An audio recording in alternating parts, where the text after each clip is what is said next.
안녕하세요. 오늘도 사연 살롱을 찾아주셔서 감사합니다. 얼마 전 아들을 장가보낸 엄마예요. 한때 아들의 가슴에 씻을 수 없는 상처를 입혔던 저에게는 이번 아들의 결혼식이 남다른 의미로 다가왔습니다. 과거에 제가 벌였던 과오와 그로 인해 맺어진 인연 때문이었죠. 부모라면 누구나 내 자식만큼은 나보다 나은 삶을 살길 바랄 겁니다. 저 역시 그랬으니까요. 하지만 세상 일이 어디 내 마음대로만 되나요? 그래서 본의 아니게 어미로서 하지 말아야 할 짓을 하고 말았네요. 지금으로부터 15년 전, 저는 남편의 외도로 힘든 시간을 보내야 했어요. 더욱이 용서할 수 없었던 건 남편의 외도 상대가 다름 아닌 제 고향 친구라는 거였어요. 고등학교를 졸업하고 함께 서울의 상경에 동고동락해온 친구는 제게 있어 친자매보다 가까운 사이였고 누구보다 속 얘기를 많이 나눈 친구예요. 그래서 배신감은 이루 말할 수 없었죠. 썩은 가지 잘라내듯 쳐낼 수 있는 대상이 아니라는 게 가장 큰 문제였어요.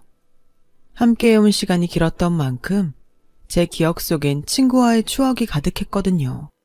그러니 기억이 살아있는 한 영원히 고통스러울 수밖에요. 남편이요? 남편한테는 그다지 미련이 없었어요. 신혼 초부터 여자 문제로 말썽을 피워온 인간인지라 애저녁에 마음에서 지웠거든요. 그럼에도 부부의 연을 끊지 못했던 건 하나뿐인 아들 때문이었어요. 내 아들이 부모의 이혼 때문에 남들한테 손가락질 받게 하고 싶지 않았거든요. 그런데 그 마지막 신념마저 무너지게 한 사건이 벌어진 거예요. 바로 제 아들의 한마디 때문이었죠. 제발 내 탓 좀 하지 마. 지긋지긋해. 나 때문에 참고 산다고? 웃기시네. 엄만 그저 혼자 살 용기가 없었던 거야. 그러니까 내 핑계 좀 대지 말라고. 그 말을 듣는 순간 저는 망치로 머리를 세게 얻어맞은 것처럼 정신이 멍했어요. 지도 남자라고 아빠 편을 드는 꼴을 보니 억장이 무너지더라고요. 애비고 자식이고 꼴도 보기 싫었어요. 이 인간들과 더는 한 공간에 머물기 싫을 정도로요. 그래서 결심을 하게 된 거예요. 집을 나오기로요. 저리 싫으면 중이 나와야지 어쩌겠어요. 어디 나 없이 니들끼리 잘 살아봐라 하는 심정이었죠. 홧김에 짐을 싸들고 집을 나오긴 했는데 막상 나와보니 갈 곳이 없더라고요. 당연하죠. 지금껏 집안 살림만 하고 살아온 제가 갈 곳이 어딨겠어요.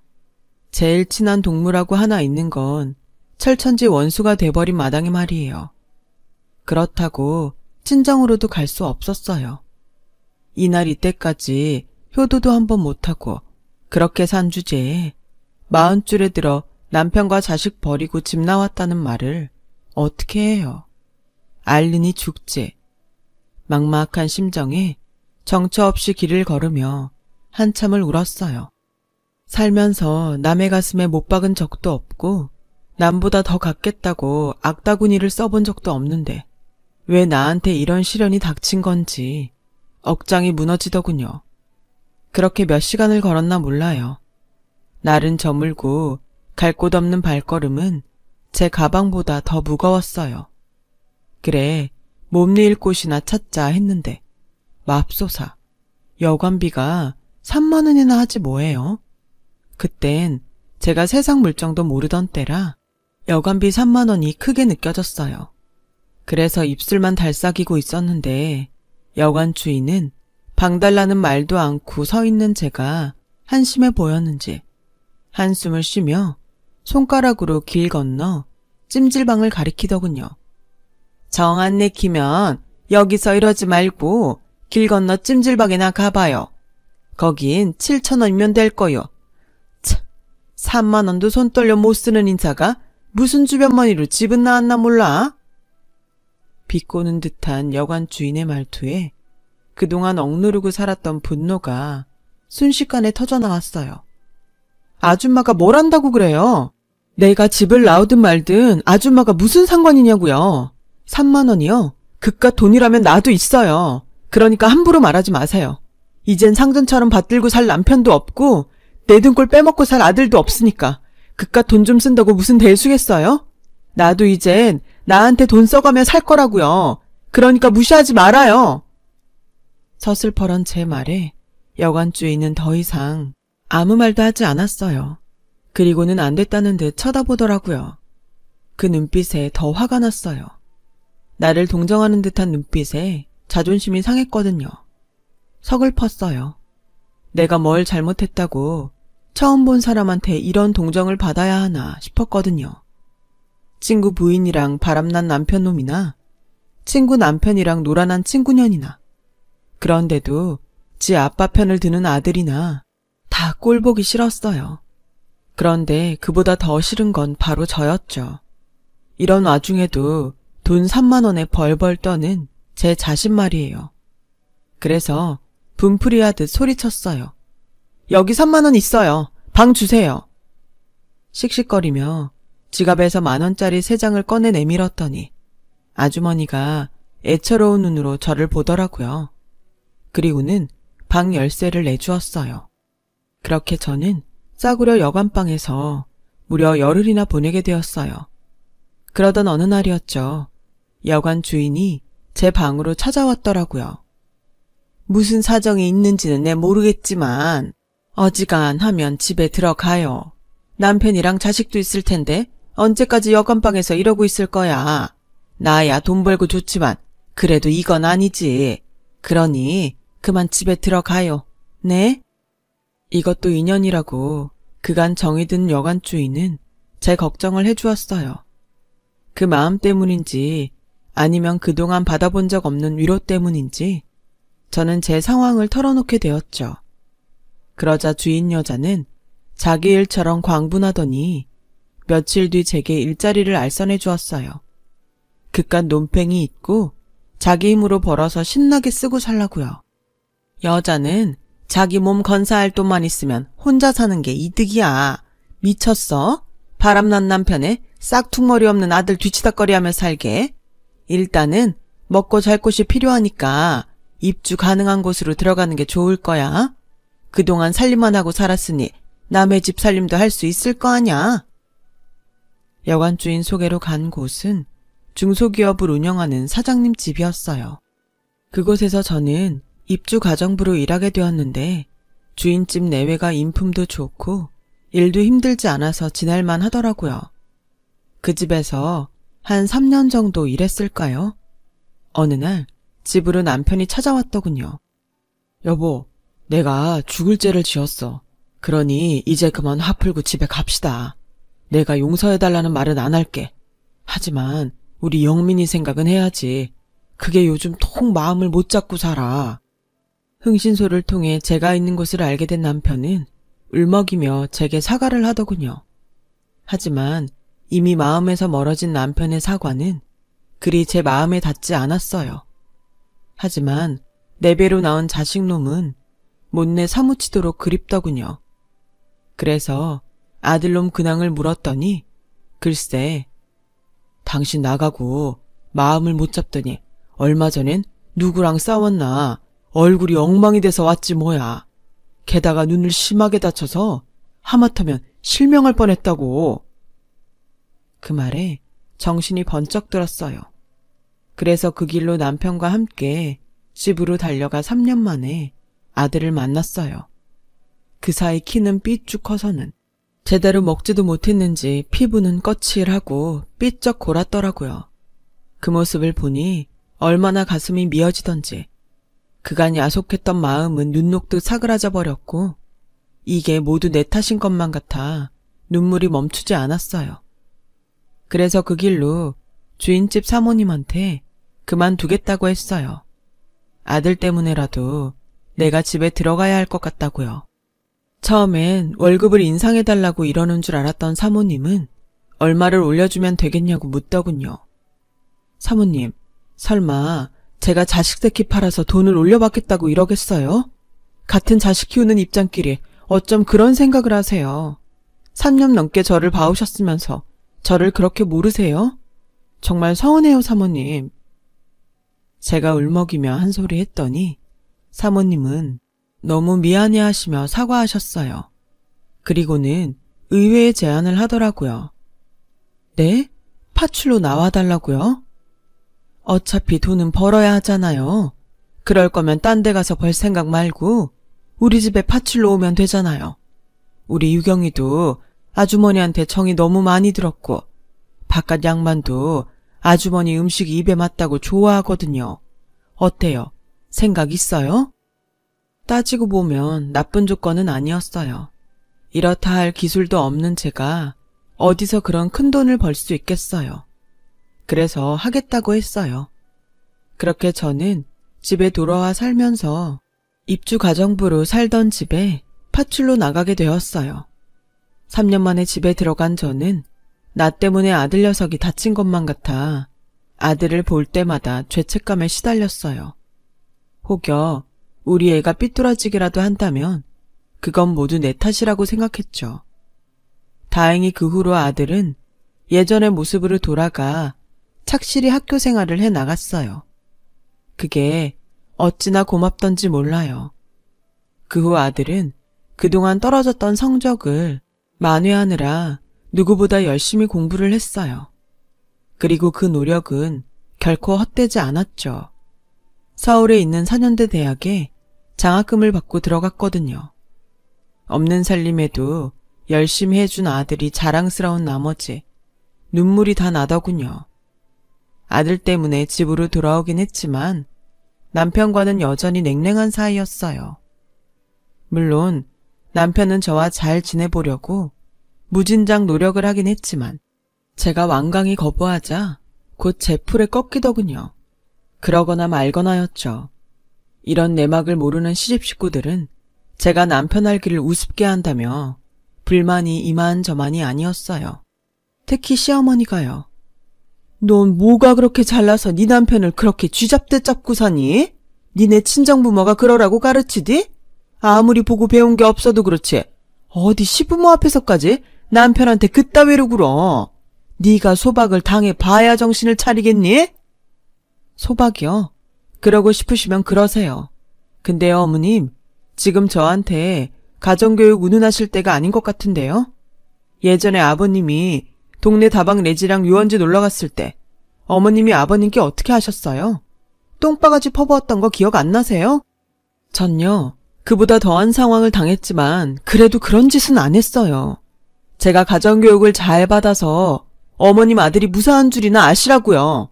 어디 붙어먹을 게 없어서 자기 아내 친구랑 그러고 다닌대요. 제가 그 일을 생각하면 저 인간 똥물에 튀겨 죽여도 시원찮아요. 되지도 않는 시어머니 노릇 하려다가 오히려 똥바가지를 뒤집어 쓴 격이 된 시어머니는 그 후로 제게 남편 문제로 타박은 하지 않았어요. 다른 문제로는 좀 했지만요. 하지만 전 그때마다 당신 아들 바람핀 얘기로 어머님 입을 틀어막곤 했어요. 결국 어머님은 당신 아들 잘못 탓에 돌아가시는 날까지 며느리 입을 가장 무서워하셨어요. 제 입장에선 이런 걸 전화위복이라고 해도 될런지 모르겠네요. 남편 또한 지은 죄가 있어서 제 앞에선 큰 소리 한번 못 내고 살았어요. 그렇게 과거와 싸워가는 사이 15년의 세월이 흘렀고 아들 녀석이 결혼하고 싶은 사람이 생겼다며 집으로 여자를 데려오겠다고 하더라고요. 평소에 내 며느리한테는 절대 시집살이 안 시키겠다 마음 먹었던 저는 약속 당일 아침부터 솜씨를 부려가며 음식 준비를 했어요. 다른 건 다 필요 없고 지들끼리 싸우지 않고 금슬 좋게 살면 그 이상 바랄 게 없겠다 생각하면서요. 하지만 며느리감 얼굴을 본 순간 생각이 달라지더라고요. 너 유경이 아니니? 글쎄, 아들 녀석이 데려온 여자가 바로 제가 입주 가정부로 일했던 사장님 댁 고명딸이지 뭐예요. 안 그래도 며느리한테 남의 집살이 한 걸 들킬까봐 노심초사했던 저는 완전 망연자실했지 뭡니까. 그래, 따로 아들을 불러 말했어요. 너 이 결혼 절대 안 된다. 내가 다른 거 안 바란다. 쟤 유경이만 아니면 돼. 쟨 절대 안 돼. 하고 많은 여자 중에 왜 하필 쟤니? 너 엄마가 며느리 앞에서 고개 숙이고 살길 바라는 거야? 그런 거 아니라면 당장 헤어져. 왜 대답 못해? 엄마 말 안 들을 거야? 엄마, 혹시 유경이네서 가정부 했던 것 때문에 그러는 거야? 그런 거라면 걱정하지 마. 유경인 그런 일로 엄마 힘들게 하래 아니니까. 겪어봤으니 엄마가 더 잘할 거 아냐. 주인집 딸이 하도 착하고 예뻐서 며느리 삼고 싶었다며. 그래놓고 이제 와서 왜 이래? 그건 말이 그렇다는 거지 이놈아. 내가 빤스까지 빨아입히던 애를 어떻게 며느리로 들여. 그래서야 어디 며느리 앞에서 시어머니 위신이 서겠냐고. 너 그렇게 유경이랑 결혼하고 싶으면 이 엄마 죽은 다음에 나이라 이놈아. 저는 버럭 화를 냈어요.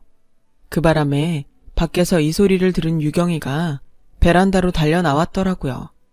그리고는 제 손을 붙잡고는 제발 자기 좀 받아달라고 애원했어요.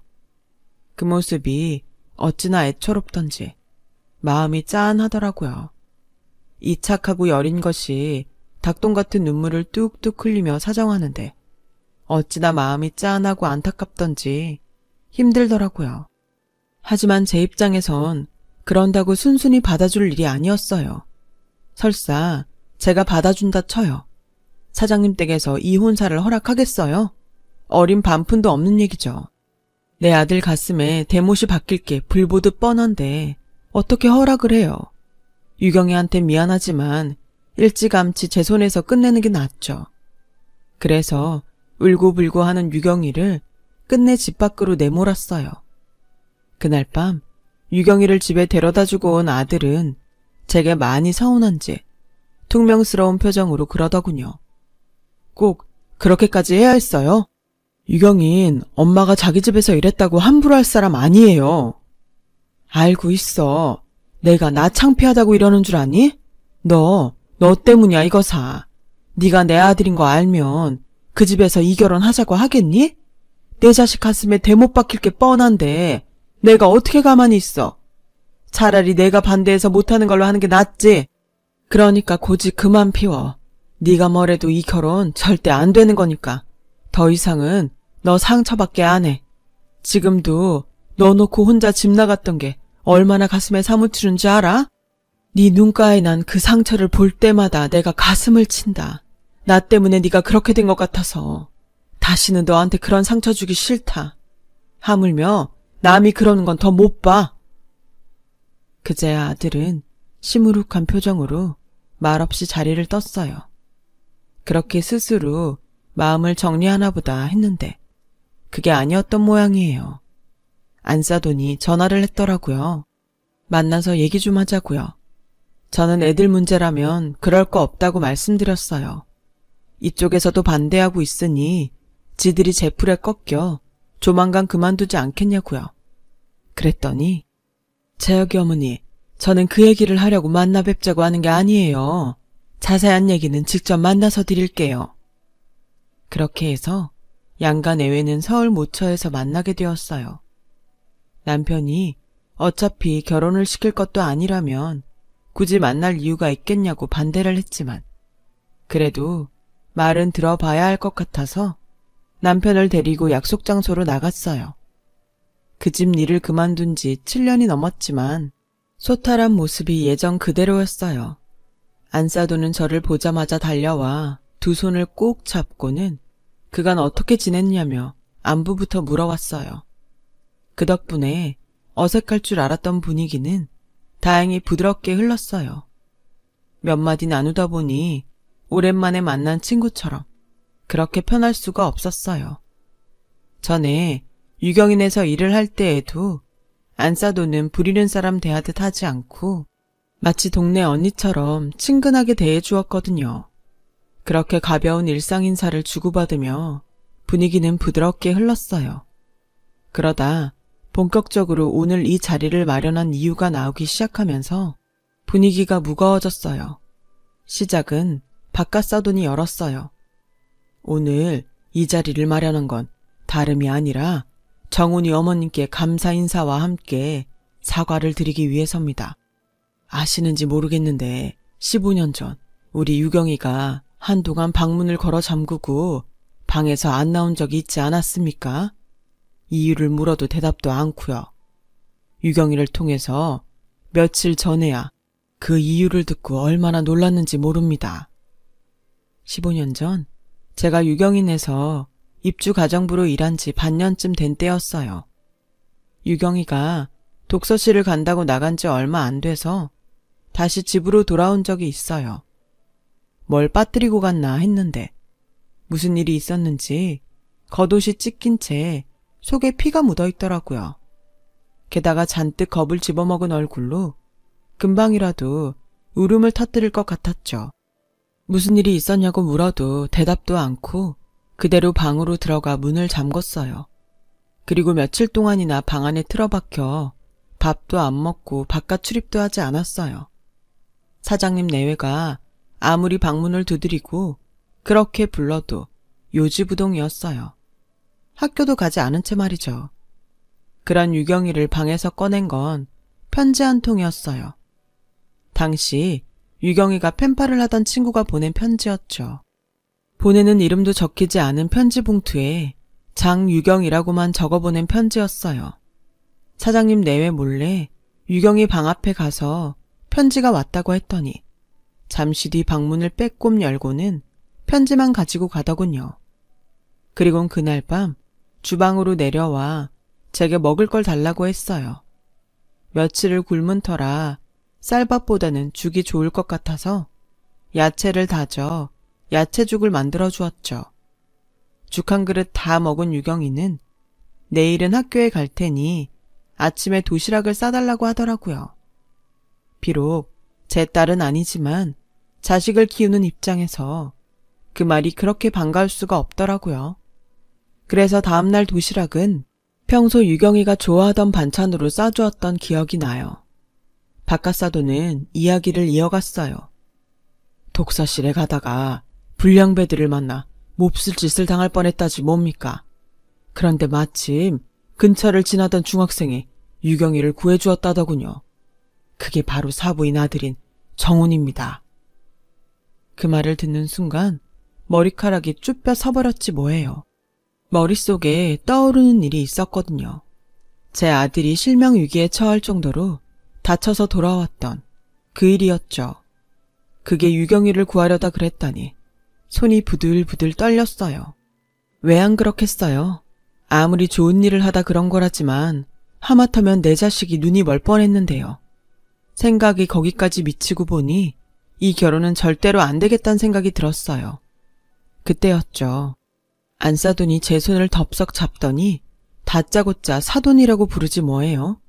사돈, 우리가 이런 인연으로 다시 만날 줄 누가 알았겠어요? 우리가 인연은 인연이었나 봐요. 뭐라고요? 인연이요? 누가 그래요? 사모님한테는 제 아들이 자기 딸을 구해준 은인인지 모르겠지만 저한테 유경이는 내 아들을 병신 만들 뻔한 악연으로밖에는 안 보이네요.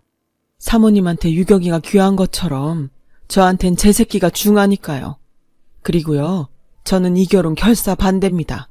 내 눈에 흙이 들어가기 전에는 애들 결혼 절대 안 시킨다고요.